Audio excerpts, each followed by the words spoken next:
চাঁপাইনবাবগঞ্জ জেলার বরেন্দ্র অঞ্চলে ভূগর্ভস্থ পানির তীব্র সংকট দেখা দিয়েছে। এতে আগামীতে খাদ্য উৎপাদনে অনিশ্চয়তার শঙ্কা করেছে বরেন্দ্র উন্নয়ন কর্তৃপক্ষ। বিএমডিএ সূত্রে জানা যায়, বরেন্দ্র অঞ্চলে প্রতি বছর পানির স্তর নিচে নেমে যাচ্ছে এবং পানির নিচে পানির পরিমাণ কমে যাচ্ছে। তাই কৃষকদের ইরি ধান চাষাবাদে নিরুৎসাহিত করার জন্য কৃষকের মাঝে লিফলেট বিতরণ ও প্রতি স্কিমে ডিপ থেকে পানি দেওয়ার কর্মঘণ্টা বেঁধে দিয়েছে বিএমডিএ। কৃষকদের সঙ্গে কথা বলে জানা যায়, আমন ধান ঘরে তোলার পর ইরি ধান চাষ করার জন্য প্রস্তুতি নিচ্ছিলেন তারা, কিন্তু এই বছর হঠাৎ করেই পানি দেওয়ার কর্মঘণ্টা বেঁধে দেওয়ার কারণে বিপাকে পড়েছেন তারা। চাইলের উদ্বৃদ্ধি কমে গিয়েছে, ফসল কম হলে চাইলের উদ্বৃদ্ধি কমে গিয়েছে। এত তো জনগণ সাধারণের চাইলের সংকট হয়ে যাবে, তাতে তো সমস্যা হবে।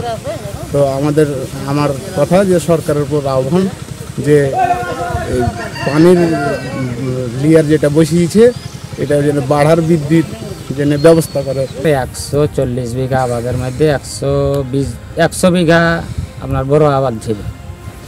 আর এবার বিএমডির কারণে যেহেতু আমরা ঘন্টা মেপে দিয়েছে 980 ঘন্টায়, এই কারণে ধান চাষের আবাদ নাই। এই কোনো রকম 20 বিঘা সামনে আবাদ হয়তো করবো।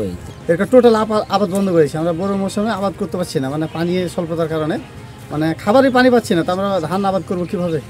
ধান আবাদ আমরা করতে পারছি না, এই কারণে আমরা ডিপ টিউবওয়েলটা মানে মুসুর গম মানে ডাল জাতীয় মানে আমরা চাষ। বিএমডিএর এমন সিদ্ধান্তে ডাল, গম ও ভুট্টা চাষের পরিধি বাড়ছে বলে মনে করছেন চাঁপাইনবাবগঞ্জ কৃষি সম্প্রসারণ অধিদপ্তরের উপপরিচালক। বরেন্দ্র যে ডিসিশনটা নিয়েছে এটা নিঃসন্দেহে একটু ভালো ডিসিশন।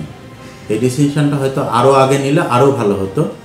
তবে যেটাই হোক, এই সিদ্ধান্তটি অনেক ভালো একটি সিদ্ধান্ত এবং এর ফলে আমাদের এই অঞ্চলে কিন্তু গম, ভুট্টা এবং ডালের এরিয়া বাড়ছে এই সিজনে। আগামী 15 ফেব্রুয়ারি থেকে 15 মে পর্যন্ত বরেন্দ্র অঞ্চলে গভীর নলকূপগুলোতে 980 ঘণ্টা সেচ কার্যক্রম চালানোর জন্য পরামর্শ দেওয়া হয়েছে বলে জানান বরেন্দ্র বহুমুখী উন্নয়ন কর্তৃপক্ষ। 980 ঘণ্টা সেচ চালানোর জন্য তাদেরকে আমরা পরামর্শ দিচ্ছি। 980 যদি বড় আবারটা না থাকে বা বড় আবারটা একেবারেই কম থাকে, তাহলে সেই ক্ষেত্রে আমরা 980 ঘন্টার মধ্যেই আমরা বড় মৌসুম, বিশেষ করে 15 ফেব্রুয়ারি থেকে 15 মে পর্যন্ত এই সময়টা আমরা এই 980 ঘন্টার মধ্যেই সেচ কার্যক্রমটাকে কমপ্লিট করার জন্য আমরা কৃষকদেরকে আমরা প্রয়োজনীয় পরামর্শ প্রদান করে যাচ্ছি।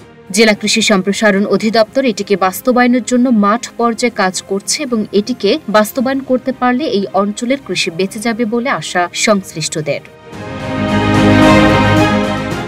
Luna Afroz, Nipa, Dhaka post.